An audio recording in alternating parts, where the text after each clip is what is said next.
Today is Earth Day.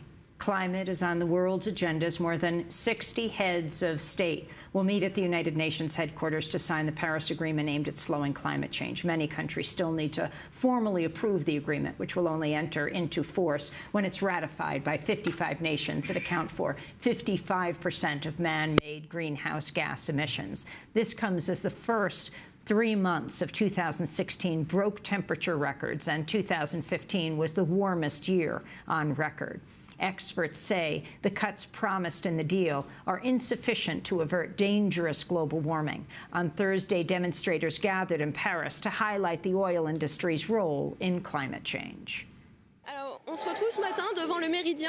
So we are gathering outside the Meridian this morning because it is the International Oil Summit, a yearly summit which gathers major oil industries and some organizations such as OPEC, as Paris's climate agreement will be ratified tomorrow in New York. And we wanted to underline the fact that there is a huge contradiction there, since the climate agreement plans to limit global warming to 1.5 degrees, which was the commitment of all countries. But if the oil industry continues that way, we are going to overpass 3 degrees, which is the climate imbalance threshold. And that is when the situation will become difficult to deal with. Here in the United States, Gulf Coast communities marked the 6th anniversary of the BP oil spill by demanding no new drilling. Last month, they held protests outside the Superdome in New Orleans, which hosted an auction by the Interior Department for 45 million acres in the offshore Gulf of Mexico for new oil and gas drilling.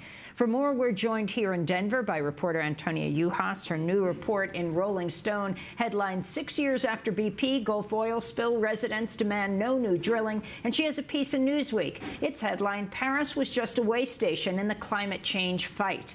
You can read her feature article in Ms. Magazine about women taking on climate change, and her most recent book, Black Tide, The Devastating Impact of the Gulf Oil Spill. It's great to have you back with us, Antonia, here in Denver, Colorado today. Thanks. Well, these 3 things are converging. It's Earth Day. You've got the Paris Climate Agreement going to be signed at the UN today. It's the 6th anniversary of the BP oil spill. Put it all together for us. Okay.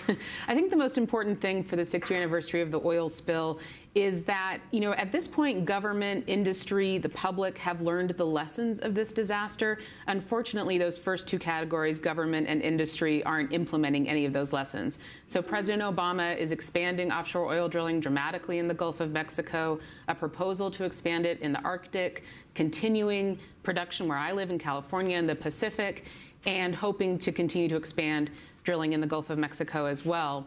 And that is in face of the Interior Department trying to put in place new regulations to make offshore drilling safer, including 500 pages worth of new regulations released just last week. But every expert I've spoken to, including the U.S. Chemical Safety Board, has said these regulations just do not go far enough, and the lessons have not been implemented. The likelihood of another Macondo-like blowout is still very, very real. The good news is, of those groups, the groups that have learned the lessons, increasingly so, is the public. So, in my 6 years of covering this disaster, I don't think I've ever seen anything like that protest at the Superdome. Just the numbers of people from the Gulf Coast, from all across the Gulf Coast, coming out to say, you know what, we just don't want any more of this. The costs are too high, the environmental costs, but also the economic costs with the collapse in the oil industry and that roller coaster ride of being dependent on this resource, and of course the climate costs. And what we're seeing in the Gulf Coast is reflected all across the country and all across the world, where polls are showing really dramatic changes in public opinion, not just globally but also in the United States, with almost 75% of Americans now preferring to pursue alternative energy instead of oil and gas development. And that includes, for the first time, a majority of Republicans proposing alternative energy to oil and gas, which means that, for example, the Republican candidates for president are not reflecting the views of the Republican population, but instead what we're seeing is a population that is saying, embracing the idea of keep it in the ground. What's happening at the United Nations today? Some 60 heads of state will be there to sign the Paris Agreement. Its significance. Yeah, so this was 196 countries agreed in Paris in December that we're going to make a global commitment to reduce carbon emissions and aim to keep warming to 1.5 degrees Celsius above pre-industrial levels. That commitment is important. There was money behind it. There was some legally binding portions to it.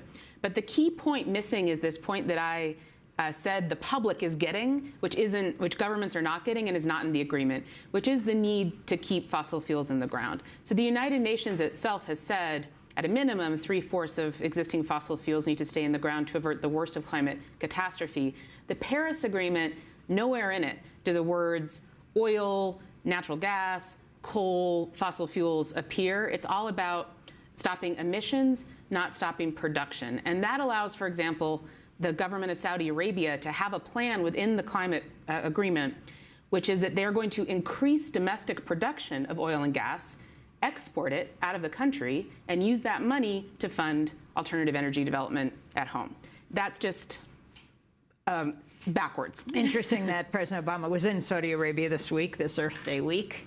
Yeah, absolutely. I mean, obviously, our relations with the Saudis encompass a lot of things. Oil is certainly one of them. And there is a lot of debate right now about trying to get, for example, Saudi Arabia to choose to reduce that production to help address the price of oil, at the same time as agreeing in the Paris Climate Agreement to allow them to produce more oil and gas to save the climate. We've just got 30 seconds. On this 46th anniversary of Earth Day, what are you celebrating, Antonia Juhas? I'm celebrating this movement, the Keep It in the Ground movement. All across the United States this week, there have been protests trying to halt new leasing of oil and gas development, including, as I said, in the Gulf of Mexico, and really this global movement that is getting much, much, much larger to keep it in the ground and see those answers, even in response to a non-appropriately responsive government and industry. I want to thank you, Antonia Juhas, for being with us. Her new report in Rolling Stone headlines, 6 years after BP Gulf oil spill, residents demand no new drilling. Her piece in Newsweek, Paris was just a way station in the climate change fight. We'll link to all her pieces, including her one in Ms. Magazine about women in the climate change battle. This is